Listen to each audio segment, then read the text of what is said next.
Assalamualaikum dan salam sejahtera. Saya Muhammad Safwan bin Muhammad Sabri, nombor matrik 260651 untuk subjek SCCG 3143, Kemahiran Komunikasi Kepengurusan. Kumpulan kami akan membentangkan berkenaan rancangan komunikasi pengurusan di organisasi. Sebuah organisasi memerlukan perancangan komunikasi organisasi yang efektif, dan ia juga merupakan satu aspek yang penting dalam sistem pentadbiran organisasi tersebut.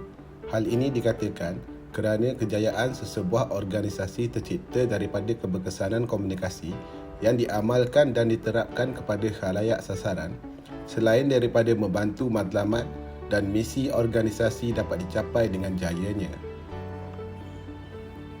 Menurut Miller dan Barber, kepentingan komunikasi organisasi adalah menterjemah representasi sebuah organisasi dapat dipaparkan menerusi kehadiran. Imej situasi yang baik dapat diwujudkan untuk pelaburan dan warga organisasi akan membentuk budaya organisasi yang positif. Justru itu, dalam rangka perancangan komunikasi yang efektif, beberapa sudut perlu dilihat seperti khalayak sasaran dan kemahiran pengurus. Pengurus yang berkemahiran dalam berkomunikasi akan menjelmakan persefahaman yang tinggi dengan para pekerja. Pengawalan dan penguatkuasaan undang-undang aktiviti komunikasi digital dan multimedia di Malaysia diletakkan di bawah portfolio Kementerian Komunikasi dan Multimedia Malaysia, KCOM. Antara undang-undang dan akta yang dikuatkuasakan oleh KCOM adalah Akta Perbadanan Kemajuan Filem Nasional Malaysia, Akta 244, Akta Komunikasi dan Multimedia 1998, Akta 588, Akta Suruhanjaya Komunikasi dan Multimedia Malaysia 1998, Akta 589, Akta Tandatangan Digital 1997, Akta 562, Akta Perkhidmatan Pos 2012, Akta 741, Akta Perlindungan Data Peribadi 2010, Akta 709 dan Akta Bernama 1967. Akta 780.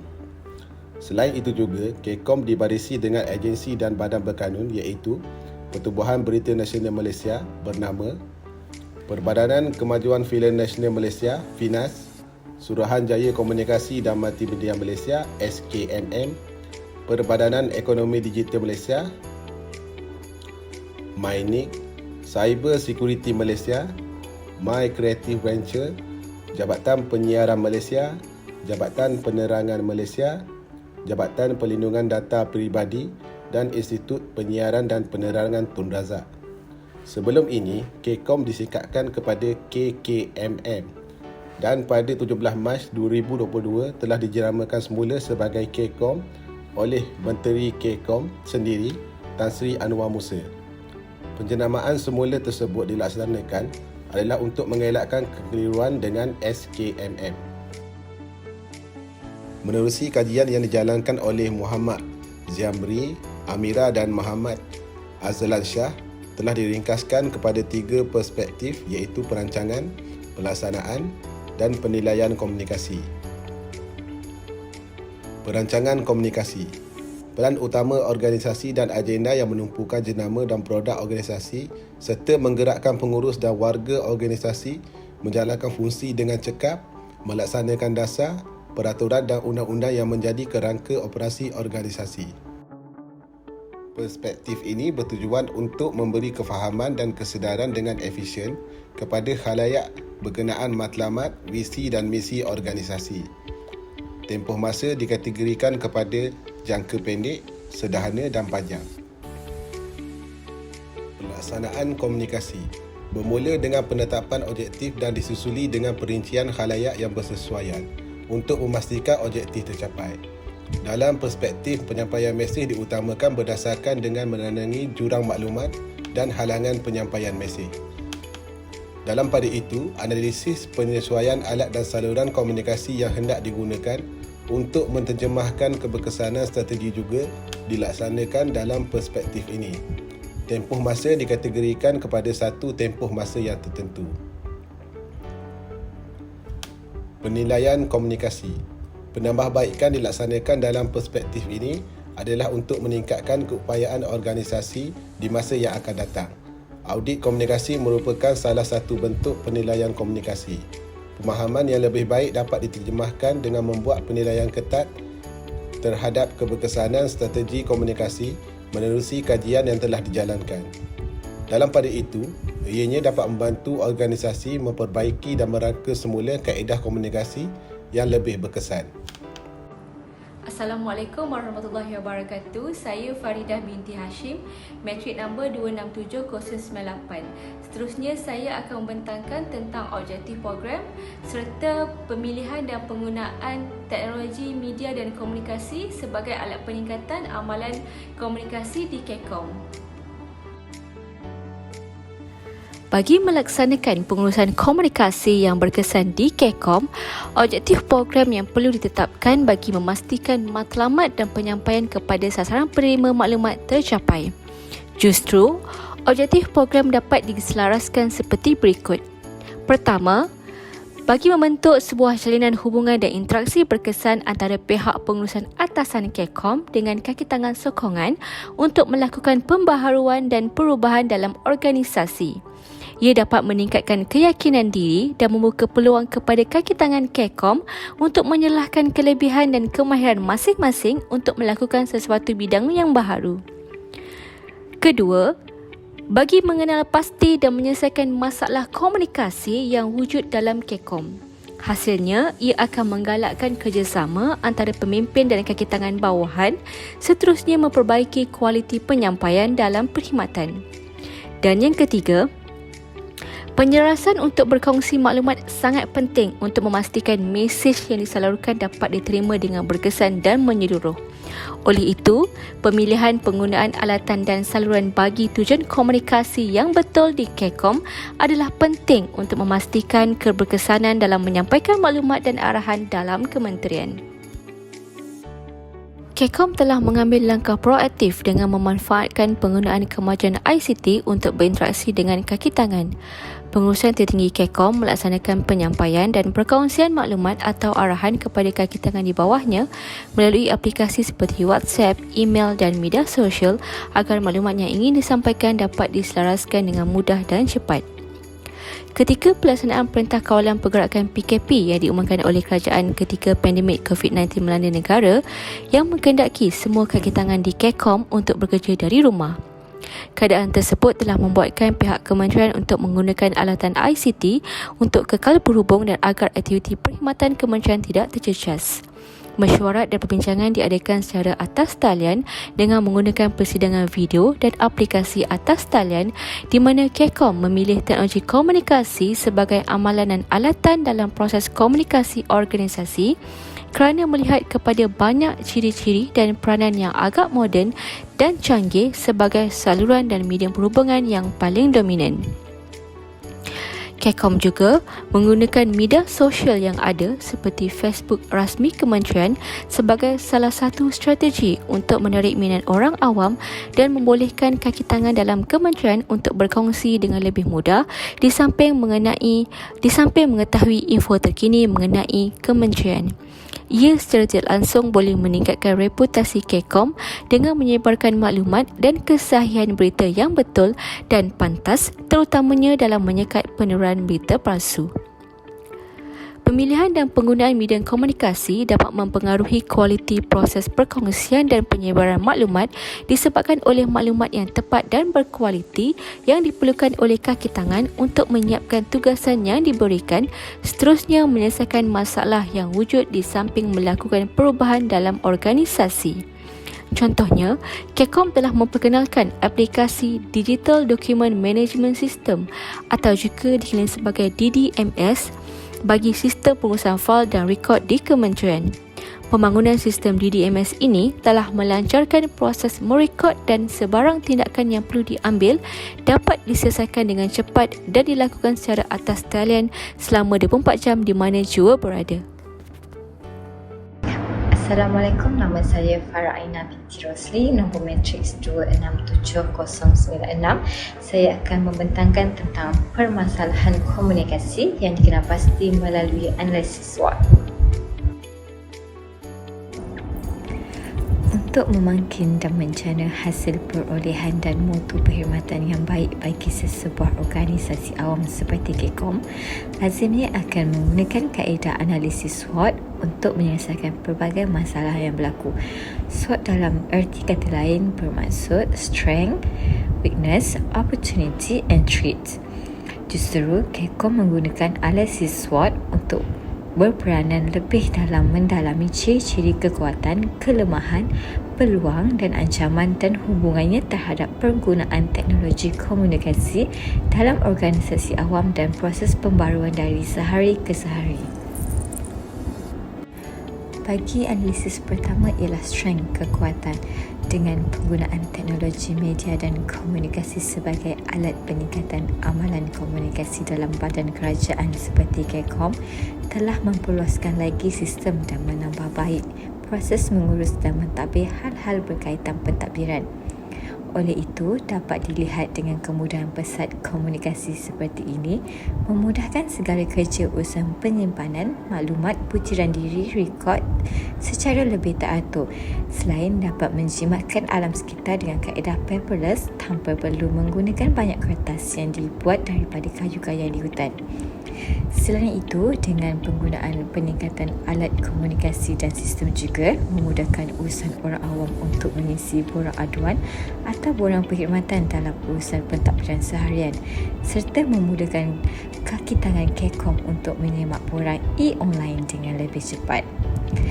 Seterusnya, visi dan misi organisasi juga telah diperakukan selain dari piagam pelanggan yang dinyatakan dapat membantu masyarakat tentang perkhidmatan yang ditawarkan oleh KECOM, sekaligus ia dapat meningkatkan produktiviti kerja kaki tangan sektor tersebut bagi melengkapkan tuntutan hikmatnya kepada masyarakat dengan menggunakan teknologi komunikasi yang lebih pesat.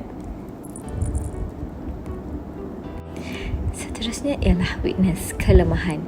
Penggunaan teknologi media dan alat komunikasi yang semakin berjambah di KECOM dengan menawarkan pelbagai kemudahan internet justru berkemungkinan akan berlaku kebocoran maklumat dan mungkin lebih mendalam tentang data dan maklumat rasmi kerajaan.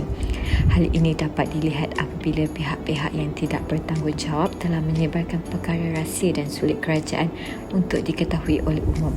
Kaki tangan organisasi juga didapati berlaku kecurangan dalam menggunakan kemudahan internet dan teknologi media masa yang disediakan oleh kerajaan dengan melayari laman sesawang yang bukan berkaitan daripada kerja hakiki mereka seperti YouTube, Facebook, Twitter dan sebagainya.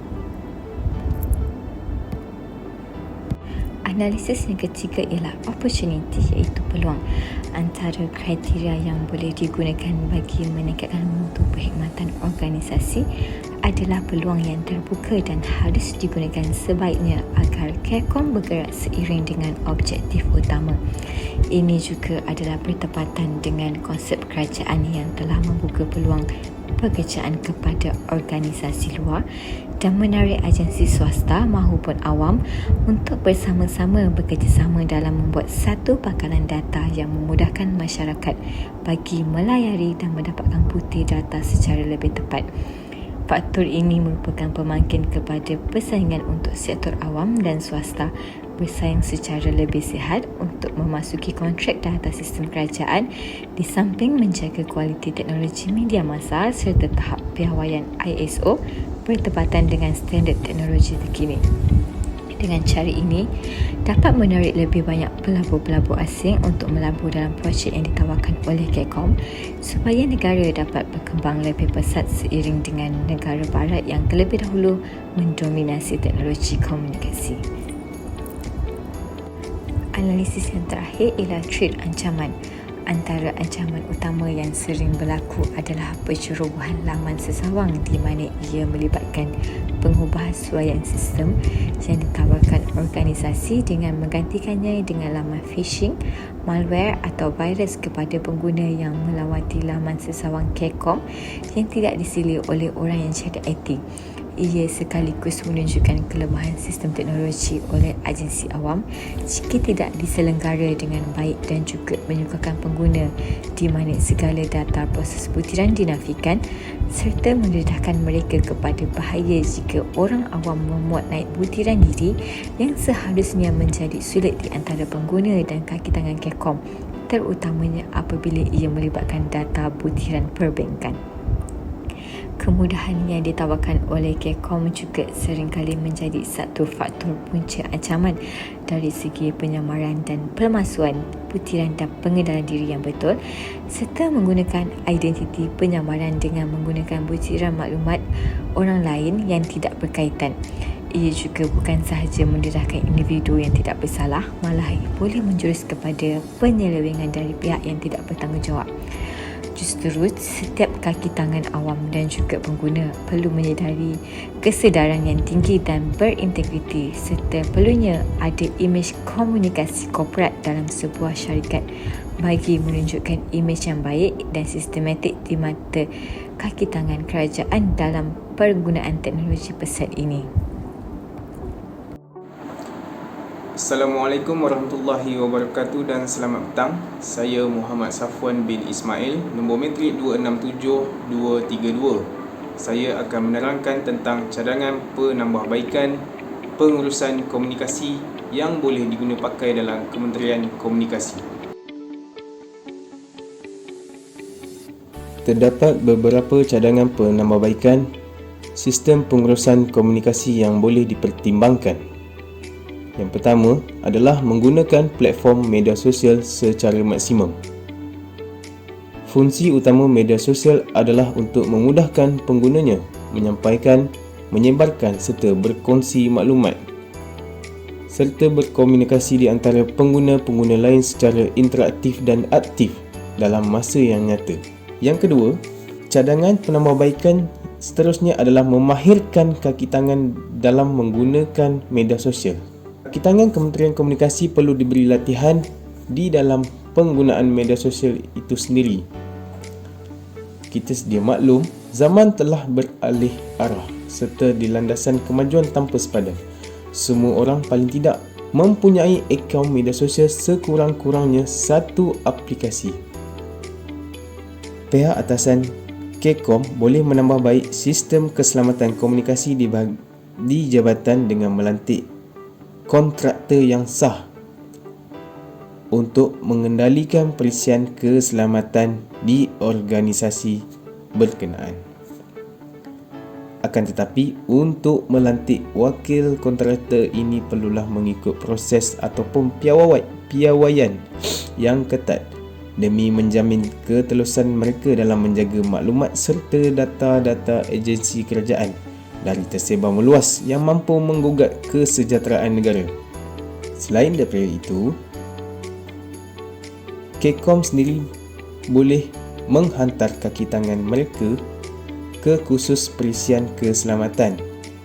Pihak pengurusan kementerian juga boleh menghantar kaki tangan mereka untuk berkursus dan mendalami program perisian keselamatan. Langkah ini lebih efisien memandangkan kaki tangan awam telah diterapkan dan ditekankan dalam menjaga kerahsiaan negara. Kesimpulannya adalah pengurusan terhadap komunikasi amat penting bagi menjamin kelancaran pekerjaan di dalam sesebuah organisasi. Hasil yang akan terjadi jika keberkesanan pengurusan komunikasi itu sendiri dapat meningkatkan mutu kerja, malahan mutu produk itu sendiri.